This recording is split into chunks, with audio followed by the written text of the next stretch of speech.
참예수님, 오늘은 8월 29일 성 요한 세례자의 순환 기념일입니다. 오늘 미사의 말씀은 예레미야나 세례자 요한같이 하느님께로부터 말씀을 받은 예언자들이 하느님을 거역하는 무리들과 맞서야 하는 운명에 대해 이야기합니다. 하느님께서 예레미야에게 예언자의 소명을 주시며 하신 말씀은 이러했습니다. 오늘 내가 너를 요새 성읍으로 쇠 기둥과 청동 벽으로 만들어 온 땅에 맞서게 하고 유다의 임금들과 대신들과 사제들과 나라 백성에게 맞서게 하겠다. 예레미야서 1장 18절의 말씀인데 이를테면 소명을 주셨었던 처음부터 박해는 예고되어 있었던 것입니다. 하지만 하느님께서는 아무런 대책도 없이 무작정 등을 떠밀으셨던 것은 아니었습니다. 왜냐하면 그들이 너와 맞서 싸우겠지만 너를 당해내지 못할 것이다. 내가 너를 구하려고 너와 함께 있기 때문이라고도 말씀하셨기 때문입니다. 이처럼 예언자의 운명에는 박해라는 어려움만 기다리고 있는 것이 아니라 하느님과 함께 할 수 있다는 행운도 있습니다. 사실 이것이 더 큽니다.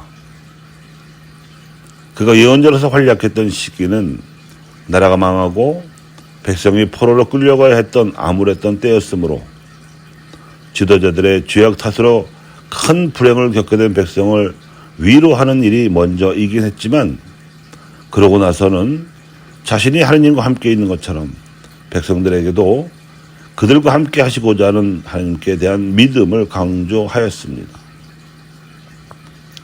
이 함께 하시는 하느님께 대한 희망이 결국 장차 오실 메시아를 기다리는 신앙으로 발전하였습니다. 예레미야에 이어 세례자 요한이 나타나서 드디어 메시아께서 오실 때가 임박했음을 알렸고 죄악에 대해 단호한 결별을 호소하며 회개를 촉구했습니다만 이 역시 예레미야처럼 함께 하시는 하나님께 대한 믿음을 백성에게 호소하기 위한 것이었고 이것이 요르단 강물로 죄를 씻는 세례 운동으로 나타났습니다. 이 회개에 대한 호소를 외면하고 여전히 죄악을 저지르던 자들, 특히 헤로데 영주에게는 추상 같은 어조로 단죄하며 비판하였습니다. 그리고 그 결과는 죽음이었습니다. 오늘 복음의 상황입니다. 이 소식을 들으신 예수님께서는 요한의 의로운 희생을 슬퍼하시면서도 그 뒤를 이어서 백성들에게는 함께 하시는 하나님께 대한 믿음을 호소하시면서 불의한 권세가들에게는 서슬시퍼란 경고를 마다하지 않으셨습니다. 특별히 당신 제자들에게는 의로움 때문에 받는 박해를 각오하라고 이르셨습니다. 왜냐하면 박해를 받을 각오로 의로움을 행하는 이들이야말로 하늘 나라를 차지할 것이기 때문입니다. 그래서 이 말씀에 이어서 사람들이 나 때문에 너희를 모욕하고 박해하며 너희를 거슬러 거짓으로 온갖 사악한 말을 하면 너희는 행복하다. 기뻐하고 즐거워하여라. 너희가 하늘에서 받을 상이 크다. 사실 너희에 앞서 예언자들도 그렇게 박해를 받았다고 격려하셨습니다.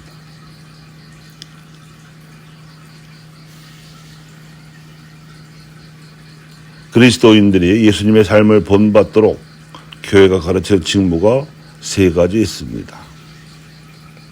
자신의 삶을 하나님께 바치고 이를 전례에서 봉헌하는 사제 직무가 있고 가난한 이웃에 대한 봉사를 실천하는 왕 직무가 있으며 그리고 사회 악에 맞서라는 하나님 말씀을 전하고 또 그 말씀대로 공동선을 실현하기 위한 예언자 직무가 있습니다.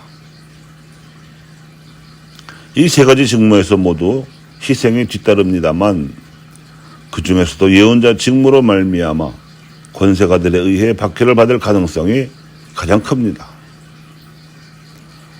그래서 박해가 두려워서 감히 말을 하지 못하는 경우가 많이 있습니다만 예수님께서는 기뻐하고 즐거워하여라.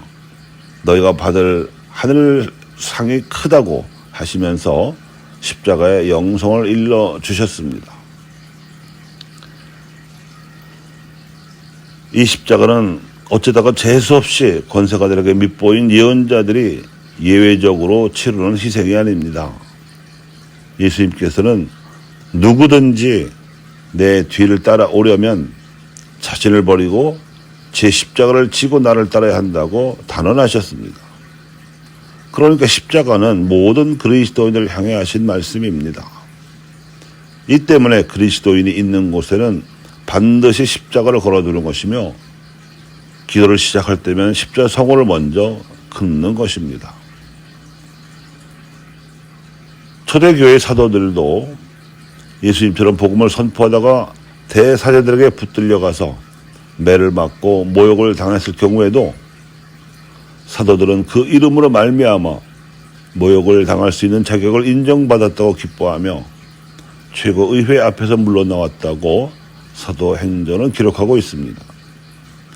그러니까 사도들은 모욕을 당해서 기뻐했다기보다는 예수님의 십자가 수단에 동참하지 못했던 자신들의 죄를 보석할 수 있었던 듯하다가 드디어 자신들도 스승의 십자가 수단에 동참할 수 있게 된 바로 그 점을 두고 기뻐할 수 있었던 것이라고 볼 수 있습니다.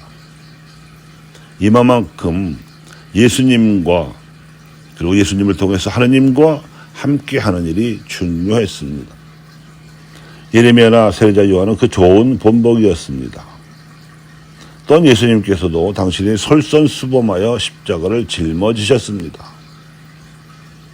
이 십자가 희생과 순환으로 사제 직무의 봉헌과 왕 직무의 봉사도 완성될 수 있습니다. 십자가 희생과 순환 속에는 부족한 점을 채워주는 구원의 영적 효과도 있고 지나쳤거나 어긋났던 점을 바로 잡아주는 정화의 효과도 있으며 의로웠으면서도 당당하지 못하고 주눅들었던 비겁한 자세를 강화시켜주는 수련의 효과도 있는 것입니다.